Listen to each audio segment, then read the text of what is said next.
Hi అండి, welcome to యషిరస్ kitchen. ఈరోజు సింపుల్గా స్వీట్ షాప్ స్టైల్లో కరాచీ హల్వాని ఇంట్లోనే ఎలా తయారు చేసుకోవాలి మీకు చేసి చూపిస్తానండి. ఇంట్లో ఏవైనా చిన్న చిన్న అకేషన్స్ ఉన్నా లేదంటే ఏవైనా తినాలనిపించినప్పుడు ఒకసారి దీన్ని అయితే ట్రై చేయండి, పర్ఫెక్ట్గా వస్తుంది. దీనికోసం ముందుగా ఒక బౌల్ తీసుకొని 1 కప్పు కార్న్ఫ్లోర్ తీసుకోవాలండి. మీకు నచ్చిన కప్పుతో కార్న్ఫ్లోర్ తీసుకొని అదే కప్పుతో 2 కప్పుల వరకు వాటర్ని వేసుకోవాలండి. ఇలా వాటర్ని వేసుకొని ఉండలు లేకుండా చక్కగా కలుపుకోవాలండి. మొత్తం అంతా కూడా మిక్స్ అయ్యేలాగా కలుపుకోవాలి. ఈ విధంగా కలుపుకున్న తర్వాత దీన్ని ఒక పక్కన పెట్టేసుకోండి. ఇప్పుడు స్టవ్ ఆన్ చేసుకొని ఒక ప్యాన్ పెట్టుకోవాలండి. ఇప్పుడు ఆ ప్యాన్లో ఏ కప్పుతో అయితే మనం కార్న్ఫ్లోర్ తీసుకున్నామో అదే కప్పుతో 2 కప్పుల వరకు పంచదారని తీసుకోవాలండి. ఇలా తీసుకొని ఒక అరకప్పు వరకు వాటర్ని వేసుకొని పంచదార మొత్తం కూడా మెల్ట్ అయ్యే వరకు కలుపుకుంటూ కుక్ చేసుకోవాలండి. ఫ్లేమ్ని high to medium flame adjust చేసుకుంటూ ఈ విధంగా కలుపుకుంటూ పంచదార కరిగేంత వరకు కూడా కుక్ చేసుకోవాలండి. ఈ విధంగా కాసేపటికి పంచదార అనేది బాగా కరిగిపోతుందండి. ఇప్పుడు ముందుగా మనం కలిపెట్టుకున్న కార్న్ఫ్లోర్ని దీంట్లో వేసుకునే ముందు ఒకసారి కలుపుకోవాలండి. అడుగున పిండంతా కూడా ఉండిపోతుంది, అందుకని ఒకసారి కలుపుకొని ఈ పంచదార మిశ్రమంలో వేసుకోవాలండి. వేసుకొని ఫ్లేమ్ని మీడియం ఫ్లేమ్లో పెట్టుకొని కలుపుకుంటూ కుక్ చేసుకోవాలండి. ఇలా కలుపుతూ ఉంటే ఒక 2 మినిట్స్లో మనకి ఇది ముద్దగా తయారవుతుందండి. చూడండి, ఈ విధంగా మనకి తయారవుతుంది. ఇప్పుడు దీన్ని ఫ్లేమ్ని లో ఫ్లేమ్లో పెట్టుకొని వీడియోలో చూపిస్తున్న విధంగా కలుపుకుంటూ ఎక్కడ ఉండలు లేకుండా దీన్ని కలుపుకోవాలండి. ఇప్పుడు దీనిలో ఒక 1 టేబుల్ స్పూన్ నెయ్యిని వేసుకోవాలండి. ఇలా నెయ్యిని కూడా వేసుకొని మొత్తం నెయ్యి అంతా కూడా మిశ్రమంలో కలిసేలాగా కలుపుకోవాలండి. ఫ్లేమ్ని మీడియం టు లో ఫ్లేమ్ అడ్జస్ట్ చేసుకుంటూ నెయ్యి అంతా కూడా ఆ పిండిలో కలిసేలాగా కలుపుకోవాలి. ఈ స్వీట్ కోసం ఒక 1/2 కప్పు వరకు అయితే నెయ్యి అనేది పడుతుందండి. ఒకేసారి వేయకుండా వీడియోలో చూపిస్తున్న విధంగా నెయ్యి అంతా కూడా దానిలో కలిసిన తర్వాత మళ్ళీ ఒక 1 టేబుల్ స్పూన్ నెయ్యిని వేసుకొని మళ్ళీ అదంతా కూడా మళ్ళీ పిండిలో కలిసేదాకా కలుపుకుంటూ కుక్ చేసుకోవాలండి. ఈ విధంగా కుక్ చేసుకుంటేనే మనకి హల్వా అనేది స్టిక్కీగా వస్తుంది, పర్ఫెక్ట్గా వస్తుందండి. ఈ విధంగా కలుపుకుంటూ మళ్ళీ ఒక 1 టేబుల్ స్పూన్ నెయ్యిని వేసుకోవాలండి. ఈ విధంగా 1/2 కప్పు వరకు నెయ్యిని అయితే వేసుకుంటాము. ఈ విధంగా వేసుకొని మళ్ళీ కలుపుకోవాలండి. మనం ఏ కప్పుతో అయితే పిండిని తీసుకున్నామో అదే కప్పుతో అన్నీ కూడా కొలతలు అనేవి అదే కప్పుతో తీసుకోవాలండి.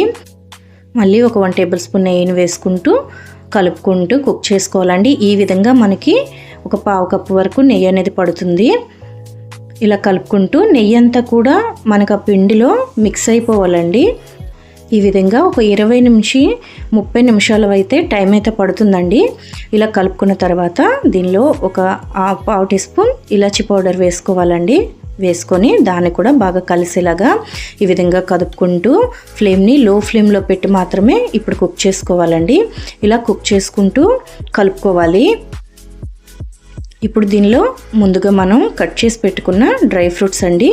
నేను పిస్తా, జీడిపప్పు, బాదం పప్పును వేసుకున్నాను. అలాగే ఒక 2 టేబుల్ స్పూన్ పుచ్చగింజలు వేసుకున్నానండి. వేసుకొని అవి కూడా బాగా కలిసేలాగా కలుపుకోవాలండి. ఈ విధంగా కలుపుకుంటూ మొత్తం కూడా నెయ్యి అనేది బయటికి వచ్చేంత వరకు ఈ పిండిని అయితే ఈ విధంగా కలుపుకుంటూ కుక్ చేసుకోవాలండి. ఇప్పుడు మీకు నచ్చిన ఫుడ్ కలర్ని యాడ్ చేసుకోవాలి. యాడ్ చేసుకొని అది కూడా బాగా కలిసేలాగా కలుపుకోవాలండి.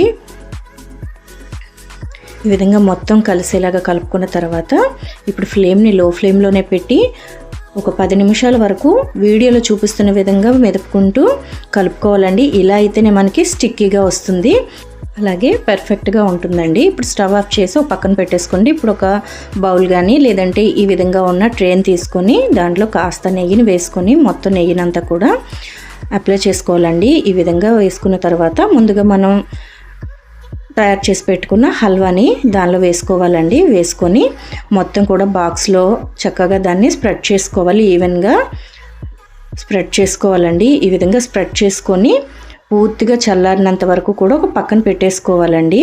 దీన్ని ఒక పక్కన పెట్టుకున్న తర్వాత చల్లారిన తర్వాత వేరొక ప్లేట్ తీసుకొని దానిలో వేసుకోవాలండి. వేసుకొని ఇలా ట్యాప్ చేస్తే చాలండి, వచ్చేస్తుంది, ఈజీగానే వస్తుందండి.